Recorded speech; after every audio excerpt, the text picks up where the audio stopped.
Nah ini sekarang kita beralih lagi satu isu lagi yang tidak kalah hebohnya nih. LPG. Masalah LPG 3 kilo. LPG melon LPG melon. Ini kontroversial nih, soalnya Menteri Bahlil sudah stop jual eceran, tadi udah dikisru nih, terus Pak Prabowo langsung lanjutkan lagi penjualannya. Semoga membahas LPG kita tidak masuk tuduhan orang bahwa LPG 3 kg itu muncul isu untuk menenggelamkan isu pagar laut. Nah iya, karena memang dua-dua isunya hot ini. Hot ini ya. Nah, jadi begini, kalau kita bicara substansialnya begini ya. Kesalahan terbesar dalam tata kelola LPG 3 kg ini adalah subsidi ya. Subsidi. LPG ini kan subsidi ini. Pemerintah tidak memberikan aturan menyangkut siapa yang berhak. Oh, jadi bukannya disebutkan untuk menyasar keluarga tidak mampu atau masyarakat tidak mampu? Enggak, di dalam regulasi disebutkan bahwa subsidi ini untuk rumah tangga, untuk usaha mikro, usaha kecil dan mikro, untuk nelayan. Nelayan? Iya. Tapi masyarakat yang bagaimana? Masalahnya rumah tangga yang seperti apa? Nggak disebutkan? Tidak dijelaskan. Makanya ada juga foto yang lagi viral lagi yang diangkat kembali, itu yang salah satu artis terkenal kita yang memang super kaya raya, ya kan? Di rumahnya itu berjejer puluhan LPG subsidi ini. Dan banyak sebetulnya seperti begitu. Nah, pertanyaan saya, apakah salah gitu kan? Ya kalau saya melihat selama tidak ada regulasinya, kondisi seperti itu pasti terjadi. Artinya tinggal kembali lagi kepada individu. Kalau kita merasa bukan orang yang berhak, ngapain menggunakan itu kan? Makanya MUI sudah mengeluarkan fatwa nih. Kalau orang kaya menggunakan LPG subsidi 3 kilo ini haram hukumnya. Haram, ya, betul. Nah, jadi kalau menurut saya karena seperti itu, akhirnya tidak jelas masyarakat mana yang harus membeli dan LPG jenis apa yang harus dibeli oleh masyarakat. Berarti harus diperbaiki dong aturannya supaya lebih jelas lagi dan menyasar yang tepat gitu. Regulasi yang ada saat ini, Bang Edi, supply chain terkait LPG itu sebetulnya simpel. Di sini ada SPBE, mandatori ini. Ya. Sebagai dalam tanda kutip perwakilannya Pertamina, SPBE di sini, mandatori.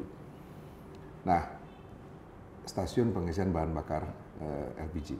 Dari SPBE ini disalurkan ke agen mengambil LPG ke SPBE, dari agen ke pangkalan. Nah, pangkalan ke pengecer lagi. Di dalam supply chain yang diatur oleh pemerintah tidak mengenal kata pengecer. Oh, sampai pangkalan aja. Artinya pengecer itu haram dalam tatanan regulasi yang saat ini ada. Gitu kan? Nah, jadi agen ke pangkalan. Jadi agen mengambil LPG dari SPBE langsung didistribusikan ke pangkalan-pangkalan. Nah, siapa pangkalan itu? Memang ada pangkalan baru, tapi juga banyak pangkalan yang dulunya yang bekerja sama dalam penyaluran minyak tanah. Nah, itu jadi yang dulunya minyak tanah di switch, nah akhirnya mereka jadi pangkalan-pangkalan. Nah, yang kami temukan contoh di Batam nih Bang Edi. Ada satu komplek, bukan satu desa, bukan satu kecamatan, ini satu desa, satu titik, ada 5 pangkalan berdekatan. Oh. Pengecernya berarti jauh-jauh, kan begitu. Nah, masalahnya apa? Artinya, kalau pangkalan ini tidak didata distribusinya, maka pengecer itu adalah sebuah keniscayaan. Lah, masyarakat kan nggak mungkin beli langsung ke pangkalan misalnya 3 km. 3 kilo, pangkalannya di mana jauh tuh. Beli LPG 3 kilo.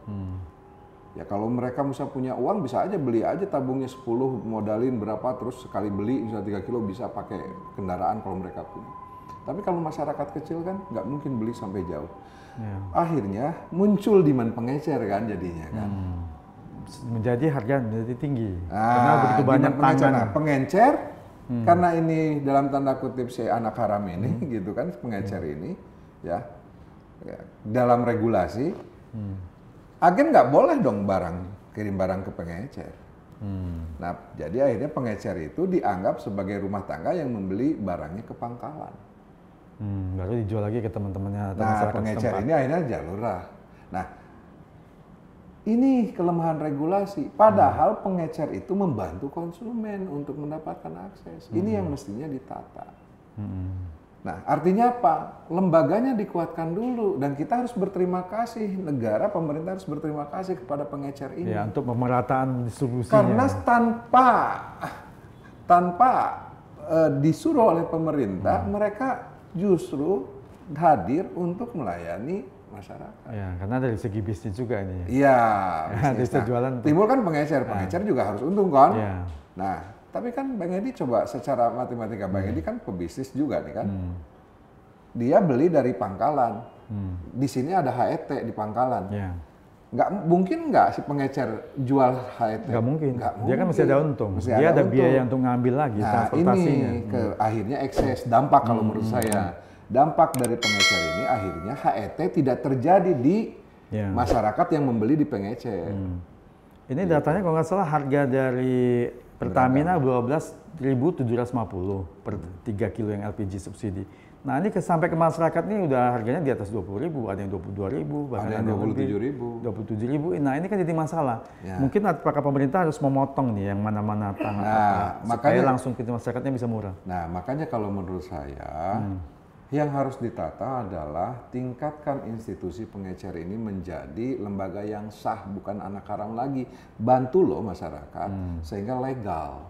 Jadi mestinya supply chain-nya dari SPBE, agen ke pangkalan, ini baru ke subpangkalan. Atau pengecernya kalau udah gede ya langsung dijadiin pangkalan aja.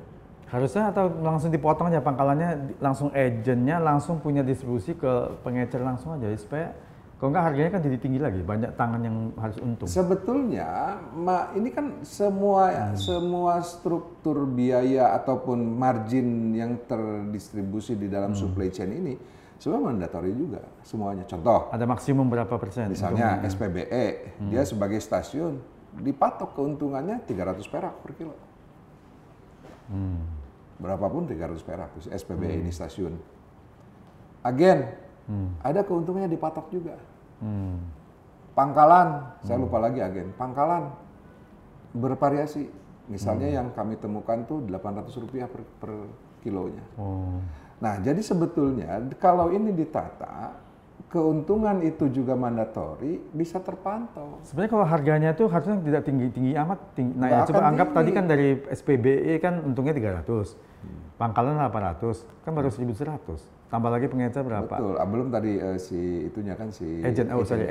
Nah, kan 300 agent misalnya berapa 800? Saya lupa lagi agentnya ya. Ya kalau gitu nggak sampai double harganya kan 12.000 sekian jadi 27.000 kan luar biasa ini. Nah, karena yang pengecer ini tidak diatur, harga jadi tinggi kan. Nah, timbul pertanyaannya, ini merugikan siapa? Masyarakat langsung. Nah, merugikan masyarakat langsung kan. Nah, makanya pemerintah ingin mengatur, tapi strategi pemerintah mengatur kurang pas. Jadi mestinya kalau mau mengatur, bina dulu agar ini dinaikkan. Segera rubah regulasinya saja, agar agen bisa mendistribusikan ke pengecer. Nah, tapi begini juga Bang Edi, ini pengecer ditata, pangkalan pun juga ditata. Jangan sampai contoh kasus yang di Batam itu, ada 5 lokasi yang berdekatan pangkalan, padahal itu perlunya cuma 1. Memang akhirnya merugikan, membunuh 4 perusahaan lagi. Tapi ya kalau mau menata ya itu konsekuensinya. Bukannya tambah ada beberapa bisa bersaing, jadi dia nggak bisa main harga. Kan nggak ada persaingan kalau sudah HET, pangkalan sudah dibatasi, nggak boleh kan dia melebihkan. Kalau dia melebihkan kena. Nah begitu juga si agen nggak mungkin juga kena juga. Nah ini semua. Nah tapi begini Bang, ini yang mau saya sampaikan pada pokoknya. Yang namanya subsidi pasti ada disparitas harga. Antara barang yang komersil dengan barang yang disubsidi. Pasti, betul. Pasti. Apakah Ombudsman mencium itu ada sesuatu yang banyak isunya dulu, LPG subsidi diambil isinya disuntik ke LPG yang harga ke masyarakat. Kalau yang namanya subsidi, karena ada dual harga, konsekuensinya pasti akan banyak penyelewengan. Karena ada subsidi, dibuat perbedaan harga yang tinggi. Oleh karena itu, pengawasan merupakan sebuah keniscayaan. Nah, sayangnya kami melihat tidak hanya di subsidi, di pupuk contohnya. Di pola-pola subsidi, concern pemerintah terhadap penguatan institusi pengawasan lemah sekali. Atau ombudsman mencium ada sesuatu permainan barangkali yang membuat dia lemah? Gini, satu, instrumen pengawasannya harus dibuat. Pendanaannya juga harus disupport. Karena untuk mengawasi kan perlu biaya. Nah, kalau misalnya instrumen pengawasannya tidak dibuat, prosedurnya, pembiayaannya tidak dianggarkan, mohon maaf, penyelewengan, ya itu sebuah keniscayaan, akhirnya dibiarkan. Jadi di setiap barang subsidi itu intinya pengawasan harus kuat. Dan pengawasan dengan adanya IT ini sebetulnya bukan sesuatu hal yang sulit. Tinggal mau nggak berinvestasi. Gampang kok melacak tabung itu. Kemana, dari mananya bisa diatur sedemikian rupa. Gitu. Misalnya pemeriksaan, kan banyak tuh juga. Sekarang bukan hanya tabung yang LPG 3 kg, termasuk yang komersil pun seringkali banyak keluhan. Baru beli 3 hari udah habis. Oh, isinya nggak cukup ya? Nah, isinya nggak sesuai kan? Nah, itu artinya berarti ada permasalahan di mana? Pasti di SPBE-nya bermasalah. Banyak sekali yang kami temukan. Atau di agen-agen kan bisa aja mereka. SPBE, karena begini, SPBE yang memiliki kewajiban untuk mengakhir tabung yang rusak. Kami banyak melakukan sidak ke SPBE, tapi tanpa ribut-ribut. Dan kami minta tolong perbaiki mekanisme. Nggak, maksudnya ada nggak kemungkinan SPBE udah kayak agen? Agennya itu yang mengambil, pindahin ke tempat tabung. Kalau pengambilan itu ada. Artinya biasa dia diambil sini sekian kilo, pindah ke tabung baru aja, jadi mengurangi. Bisa. Karena jadi, konsumen jarang timbang sih. Betul. Kalau kita beli pakai ya pakai aja, nggak pernah timbang. Betul. Dan sebetulnya kan ada ketentuannya. Kalau kita pangkalan harus ada timbangan. Salah satu syarat pangkalan itu harus ada timbangan. Jadi konsumen tuh boleh nimbang di situ. Sebelum diambil. Gitu loh. Misal pas 3 kilo, ini 3 kilo nggak? Misalnya 3 kilo ditambah berat tabungnya 5 kilo, berarti kan harus 8 kilo. 8 kilo, tak bener nggak? Atau mungkin ombudsman memberikan sesuatu saran, karena kalau biasa belanja nggak pernah ditimbang itu biasanya. Nah itu urusannya Pertamina lah. Nggak mungkin ombudsman kasih saran supaya ini semuanya harus menjadikan timbangan, masyarakat harus lihat. Kalau itu ada. Nggak, masyarakat harus lihat sebelum ngambil ditimbang dulu nih. Tabungnya sekian kilo ditambah dengan isinya cocok gitu. Cocok ya. Nah, benar harus disosialisasikan. Oke. Siap. Nah, ini terima kasih banyak.